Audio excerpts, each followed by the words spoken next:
Now proteins, carbohydrates की study कर ली थी। अब सेकंड जो फूड स्टफ है वो है प्रोटीन। जो भी फूड स्टफ है उसके अंदर प्रेजेंट होते हैं या तो कार्बोहाइड्रेट, प्रोटीन्स, लिपिड्स, मेन चीज़ें यही होती हैं। इसके अलावा मिनरल्स, वाटर, विटामिन ये भी प्रेजेंट होते हैं, पर मेन 3 ग्रुप्स प्रेजेंट होंगे, कार्बोहाइड्रेट, प्रोटीन एंड लिपिड्स। तो उनमें से कार्बोहाइड्रेट्स की स्टडी हो गई है। अब स्टडी करेंगे प्रोटीन्स के बारे में। अब प्रोटीन्स होते क्या हैं, किससे मिलके बने हुए होते हैं।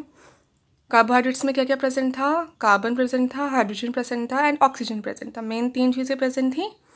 अब इनके अंदर भी कार्बन प्रेजेंट होगा, हाइड्रोजन प्रेजेंट होगा, ऑक्सीजन प्रेजेंट होगा, साथ में इनमें नाइट्रोजन भी प्रेजेंट होगा। मेन तो 4 चीज़ें होंगी। इसके बाद किसी किसी में सल्फर, फॉस्फोरस भी प्रेजेंट हो सकता है। सल्फर, फॉस्फोरस, आयोडीन, आयरन ये सभी प्रेजेंट हो सकते हैं, पर कंपल्शन नहीं, ये compulsory. Carbon, hydrogen, oxygen and nitrogen. अब बॉडी में सबसे ज़्यादा अमाउंट इन सब में से किसका होगा, कार्बोहाइड्रेट, लिपिड, प्रोटीन, इन सब में से सबसे ज़्यादा क्या प्रेजेंट होता है, प्रोटीन प्रेजेंट होता है। प्रोटीन क्या करता है, एक तो स्ट्रक्चरल फंक्शन होते हैं इसके और एक फंक्शनल होते हैं, यानी संरचनात्मक भी होता है, ये क्रियात्मक भी होता है। एक तो स्ट्रक्चर्स को फॉर्म करेगा, जैसे सेल मेम्ब्रेन। सेल मेम्ब्रेन किसकी बनी हुई होती है, प्रोटीन की बनी हुई होती है। और अदर चीज़ें जो हैं जैसे हेयर है, हेयर में प्रोटीन प्रेजेंट होता है, केराटिन प्रोटीन प्रेजेंट होता है, नेल्स में प्रेजेंट होता है। तो ये बहुत सारे स्ट्रक्चर्स को बनाने का काम करते हैं। साथ में ये फंक्शन भी करते हैं, क्रियात्मक भी होते हैं, यानी ये हार्मोन्स, एंजाइम्स, एंटीबॉडीज़ ये सारे भी क्या हैं, प्रोटीन्स ही हैं। तो ये भी बनाते हैं, जो क्या होते हैं, क्रियात्मक होते हैं, फंक्शनल होते हैं। तो सारी जो एंजाइम्स हैं, सारे ही एंजाइम्स क्या हैं, प्रोटीन्स हैं। एक्सेप्शन बस जो राइबोजाइम होते हैं, जो आरएनए से बने होते हैं, उनके अलावा जितने भी प्रोटीन एंजाइम्स होते हैं वो सारे प्रोटीन्स ही होते हैं। इसके बाद नेक्स्ट जो एंटीबॉडीज़ हैं, एंटीबॉडीज़ और एंटीजन्स ये भी क्या होते हैं, प्रोटीन्स ही होते हैं, प्रोटीन मॉलिक्यूल ही हैं। और हॉर्मोन्स में बहुत सारे प्रोटीन्स होते हैं, पर कंपल्शन नहीं है, उसमें फिर स्टेरॉइड्स वगैरह भी हो सकते हैं। तो प्रोटीन जैसे इंसुलिन वो क्या है, हार्मोन जैसे इंसुलिन वो क्या है, प्रोटीन ही है। अब पूरी बॉडी का ये कितना परसेंट पार्ट बनाते हैं, 14% किसका बना हुआ होता है, प्रोटीन्स का ही बना होता है। एनर्जी भी प्रोवाइड करते हैं बॉडी को एनर्जी भी मिलती है प्रोटीन से। मेन किससे मिलेगी एनर्जी, कार्बोहाइड्रेट से, बट प्रोटीन से भी मिल सकती है। अब प्रोटीन जो टर्म है, ये टर्म किसने दिया था, मोल्डर जो साइंटिस्ट थे उन्होंने दिया था। ग्रीक वर्ड से बना है प्रोटीन।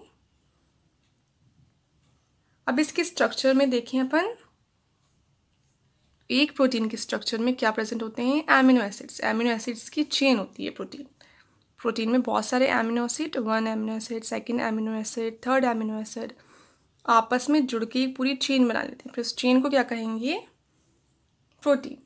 यानी जो संरचनात्मक इकाई है, स्ट्रक्चरल यूनिट जो है प्रोटीन्स की, वो क्या है, एमिनो एसिड। अगर प्रोटीन्स का अपन अपघटन करवाएंगे, उनको तोड़ देंगे, तो क्या मिलेंगे अपन को, एमिनो एसिड्स मिलेंगे। तो प्रोटीन के स्ट्रक्चर को समझने के लिए किसकी स्ट्रक्चर समझनी होगी, एमिनो एसिड्स की स्ट्रक्चर समझनी होगी। अब पूरे नेचर में कितने टाइप के एमिनो एसिड्स मिलते हैं, 300 टाइप्स। यानी अर्थ पर कितने एमिनो एसिड्स प्रेजेंट हैं, 300 टाइप के एमिनो एसिड्स प्रेजेंट होते हैं। पर जो प्रोटीन बनाने में पार्टिसिपेट करते हैं वो सिर्फ होते हैं 22 टाइप्स की। यानी टोटल तो कितने हैं, 300 से भी ज़्यादा टाइप्स के होते हैं, पर वो फ्री रहते हैं, वो प्रोटीन नहीं बनाते, अकेले ही रहेंगे वो। अब प्रोटीन बनाने में, जो चेन बनाने में पार्टिसिपेट करते हैं, वो होते हैं फिर 22 टाइप्स के। अब अगर एक एमिनो एसिड के स्ट्रक्चर देखें, तो एक एमिनो एसिड के स्ट्रक्चर में 2 ग्रुप्स प्रेजेंट होते हैं। एक तो कार्बोक्सिल ग्रुप प्रेजेंट होता है, एक अमीनो ग्रुप प्रेजेंट होता है। कार्बोक्सिलिक ग्रुप ये, एंड एमिनो ग्रुप ये। इसको क्या कहते हैं, कार्बोक्सिल ग्रुप, ये है एमिनो ग्रुप। तो नॉर्मल अगर अपन इनकी स्ट्रक्चर बनाएं, तो कैसे बनाएंगे, ऐसे। क्या होता है इसमें, एक कार्बन होता है, कार्बन की वैलेंसी है 4, यानी कितने मॉलिक्यूल से अटैच हो सकता है, 4 मॉलिक्यूल से अटैच हो सकता है। तो किस किस से अटैच हो जाएगा, एक तो कंपल्शन है, किससे होगा, कार्बोक्सिल ग्रुप से होगा, सेकेंड एमिनो ग्रुप से होगा, एक हाइड्रोजन प्रेजेंट होगा। अब इसके अलावा एक एल्किल ग्रुप प्रेजेंट होता है। अब यहाँ पे फिर कुछ भी प्रेजेंट हो सकता है, CH3 प्रेजेंट हो सकता है, C2H5 प्रेजेंट होता है, कोई भी कार्बोहाइड्रेट की चेन यहाँ पे प्रेजेंट हो सकती है, या फिर वो कितनी भी लंबी चेन प्रेजेंट हो सकती है, किसी भी टाइप की चेन प्रेजेंट हो सकती है। बस क्या होना चाहिए उसमें, मेन कार्बन हाइड्रोजन होना चाहिए, यानी हाइड्रोकार्बन चेन यहाँ पे प्रेजेंट होती है, एल्किल ग्रुप यहाँ पर प्रेजेंट होता है। अलग अलग टाइप के अमीनो एसिड्स में ये अलग अलग टाइप का होता है। अपन डिफ्रेंशिएट करेंगे अलग अलग अमीनो एसिड को, तो किसके बेसिस पे करेंगे कि उसमें R जो ग्रुप है ये क्या है। अब नॉर्मल स्ट्रक्चर तो अपन ऐसे बना देते हैं इसकी, पर हमेशा जो अमीनो एसिड्स हैं वो इस फॉर्म में नहीं मिलते। किस फॉर्म में मिलते हैं, आयंस की फॉर्म में मिलते हैं। अभी ये आयन नहीं है, किस फॉर्म में मिलेंगे पर अपन को, किसी भी मीडियम में वो आयंस की फॉर्म में होंगे।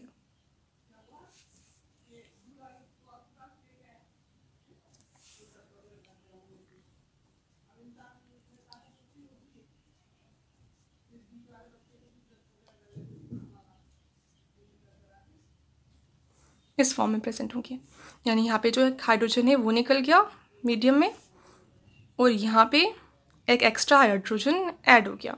अब जब निकलेगा तब इस पर ऑक्सीजन पे क्या चार्ज आएगा, नेगेटिव चार्ज आएगा, और जब ऐड हो जाएगा तब नाइट्रोजन पे कौन सा चार्ज आएगा, पॉजिटिव चार्ज आ जाएगा।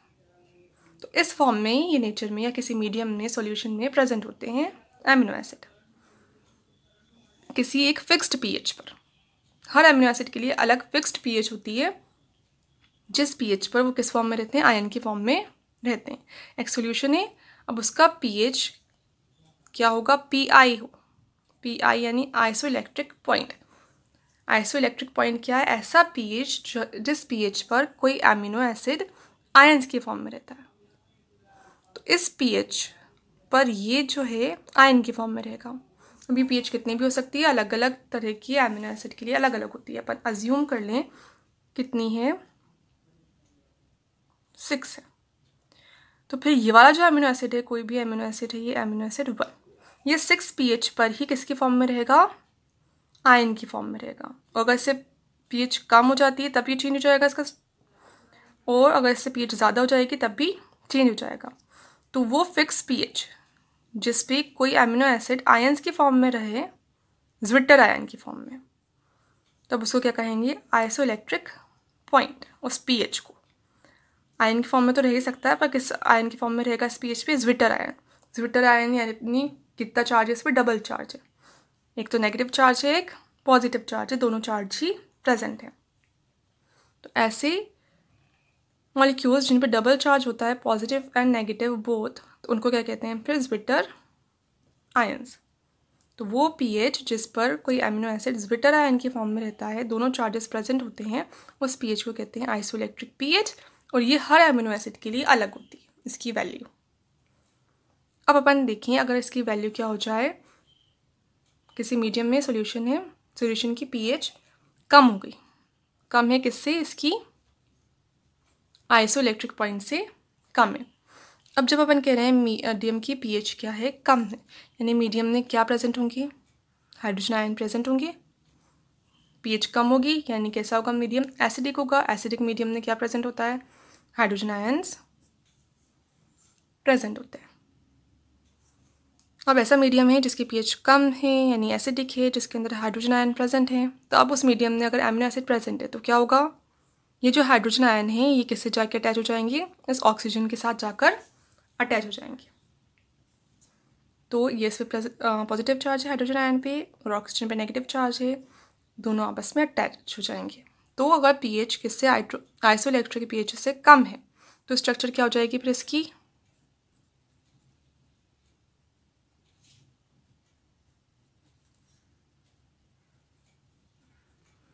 सिंगल चार्ज इस पर रह जाएगा, यहाँ का चार्ज हट गया, यानी ज्विटर आयन की फॉर्म में नहीं बचा। तो pH अगर कम होगी तो जिटर आयन की फॉर्म में नहीं होगा, इस पर पॉजिटिव चार्ज होगा, नेगेटिव चार्ज नहीं होगा। अब अगर लें pH मीडियम की मान लो ज़्यादा है, किससे? आइसोइलेक्ट्रिक पॉइंट से। या pH ज़्यादा है यानी मीडियम कैसा है? बेसिक है। बेसिक मीडियम में क्या प्रेजेंट होंगी? OH माइनस आयन्स प्रेजेंट होंगे। ठीक है, अब OH माइनस आयन प्रेजेंट है तो OH माइनस आयन्स किसको अट्रैक्ट करेंगे? हाइड्रोजन को। तो हाइड्रोजन यहाँ से निकल के कहाँ चला जाएगा? OH माइनस आयन से जाकर अटैच हो जाएगा और क्या फॉर्म कर लेगा? वाटर फॉर्म कर लेगा, H2O। तो अब इसकी स्ट्रक्चर क्या हो जाएगी? ऐसा था ये जब pH थी किसके बराबर? आइसोइलेक्ट्रिक pH के बराबर। अब ज़्यादा हो गई तो ज़्यादा हो गई तो ये तो ऐसे ही रहेगा, नेगेटिव चार्ज तो रहेगा। यहाँ से एक हाइड्रोजन निकल जाएगा और किससे जाके अटैच हो जाएगा? इस OH माइनस आयन से अटैच हो जाएगा और वाटर फॉर्म कर लेगा। अब इसकी स्ट्रक्चर कैसी होगी? इस बिटर आयन नहीं है, ये दो चार्ज नहीं है, सिर्फ कौन सा चार्ज रह जाएगा? नेगेटिव चार्ज रह जाएगा। तो जब pH आइसोइलेक्ट्रिक pH से कम है तब जो एमिनो एसिड होंगी वो पॉजिटिवली चार्ज होंगी, और अगर pH आइसोइलेक्ट्रिक पॉइंट से ज़्यादा है तब जो एमिनो एसिड होंगी वो नेगेटिवली चार्ज होंगी। और pH जब आइसोइलेक्ट्रिक पॉइंट की इक्वल है तब एमिनो एसिड किस फॉर्म में होंगे? ज्विटर आयन की फॉर्म में होंगे, यानी दोनों ही चार्ज इनके अंदर प्रेजेंट होंगे, पॉजिटिव एंड नेगेटिव। अब सबसे सिंपल जो एमिनो एसिड है, सिंपलेस्ट एमिनो एसिड है ग्लाइसिन। ग्लाइसिन के स्ट्रक्चर में क्या होगा? ये स्ट्रक्चर तो सबका सेम होगा। अपन नॉर्मली जब देखते हैं इनको आयंस की फॉर्म में शो करना ज़रूरी नहीं होता, ऐसे लिख सकते हैं, बाकी होते किस फॉर्म में? ये आयंस की फॉर्म में होते हैं। अब इस पर आर की जगह क्या प्रेजेंट होता है? ग्लाइसिन में जो सिंपलेस्ट है, आर की जगह हाइड्रोकार्बन चेन प्रेजेंट नहीं होती, सिर्फ हाइड्रोजन प्रेजेंट होता है। तो ये सिंपलेस्ट टाइप का एमिनो एसिड है ग्लाइसिन। इसके बाद थोड़ा कॉम्प्लेक्स आएगा एलिनिन, इससे कॉम्प्लेक्स। इतना तो सेम ही आएगा। अब यहाँ पे क्या प्रेजेंट होगा? इसके CH3। इसके बाद सिंपलेस्ट ग्रुप कौन सा आ जाएगा? CH3 आ जाएगा। तो ये बन जाएगा एलिनिन, मैथिल ग्रुप है ये।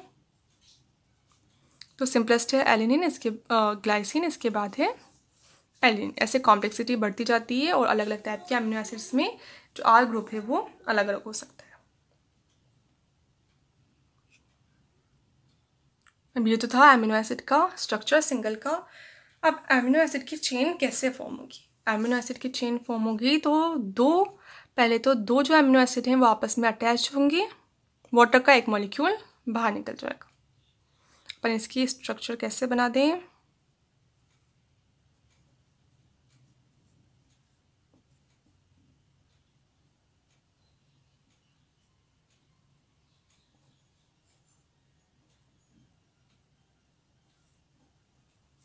ये फर्स्ट एमिनो एसिड, ये second amino acid.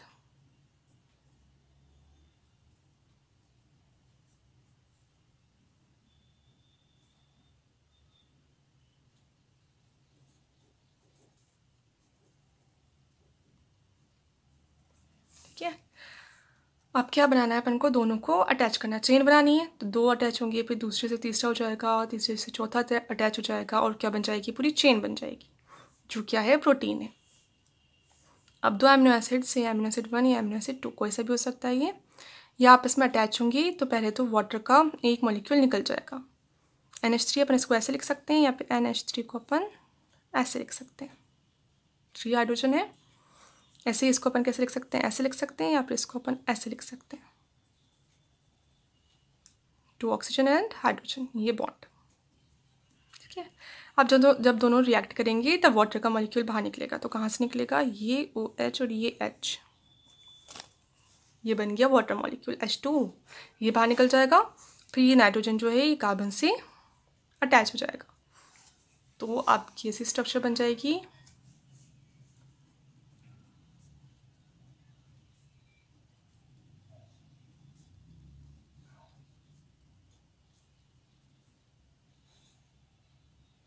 Sorry, tooth है ना। क्या है, NH2 है ना, NH2 है, कितने होंगे हाइड्रोजन 2, वैलेंसी कितनी होती है नाइट्रोजन की 3 होती है, 1 2 3, 3 बॉन्ड्स ही फॉर्म कर पाएगा ना नॉर्मल कंडीशन में। ठीक, NH2 2 हाइड्रोजन, ये इसकी 3 वैलेंसी यहाँ पे भी कंप्लीट हो गई।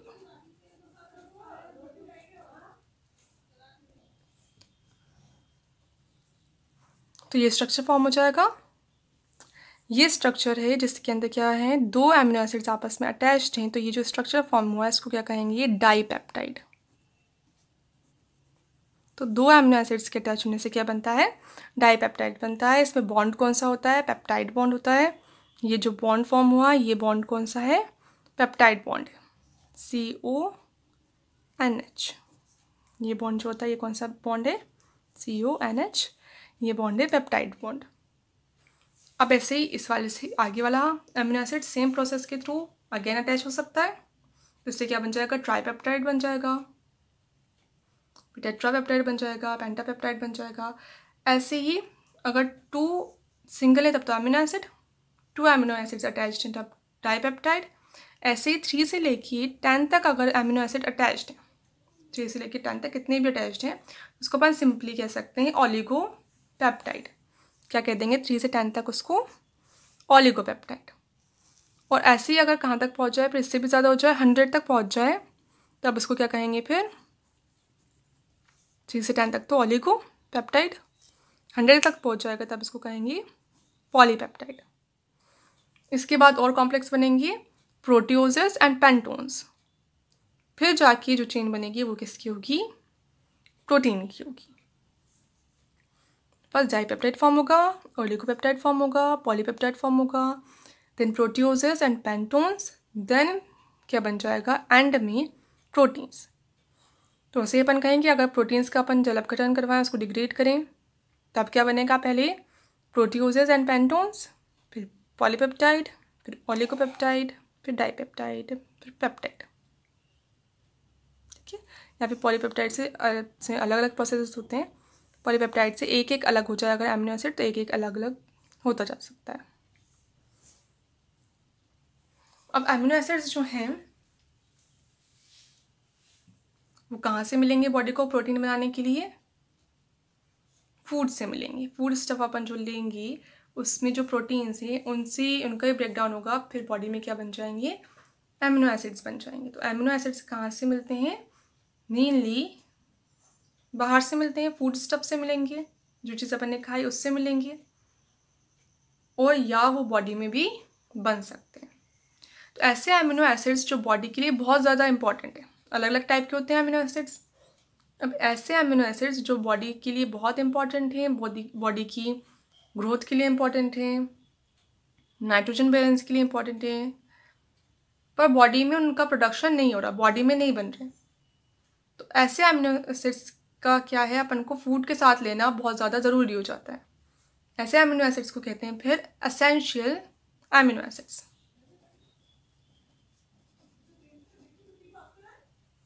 एसेंशियल एमिनो एसिड्स ऐसे एमिनो एसिड्स जो बॉडी प्रोड्यूस नहीं कर रही है, अपन को फूड के साथ लेना है, और ज़रूरी है लेना क्योंकि बहुत ज़्यादा इंपॉर्टेंट है बॉडी की ग्रोथ के लिए और अदर फंक्शंस के लिए। तो ऐसे टोटल कितने एमिनो एसिड्स हैं, 10।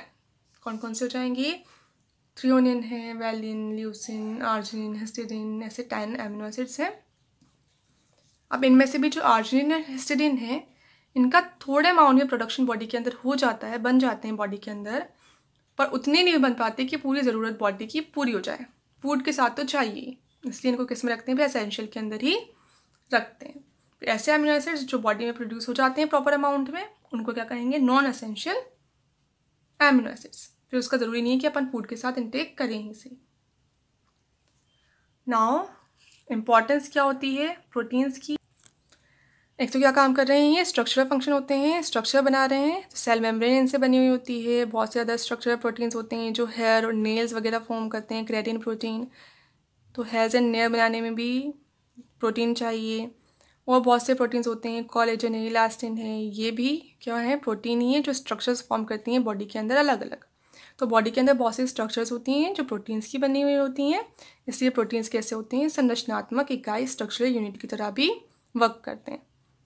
ऐसे ही फंक्शनल यूनिट क्रियात्मक इकाई की तरह भी वर्क करते हैं और बहुत सारी जो प्रोसेस होते हैं, फंक्शंस होते हैं बॉडी के, उनको करते हैं। जैसे हार्मोन्स अलग अलग फंक्शन करते हैं। इंसुलिन क्या है?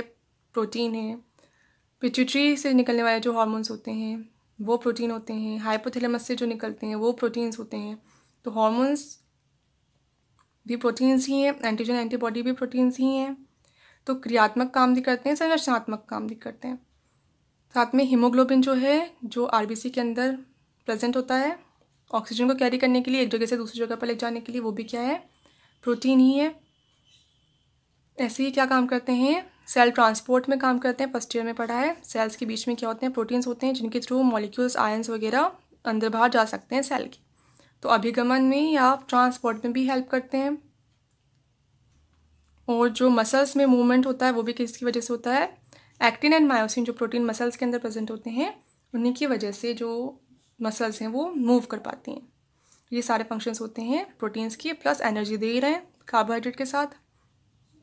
तो इम्पॉर्टेंट होते हैं प्रोटीन्स बॉडी के लिए बहुत ज़्यादा।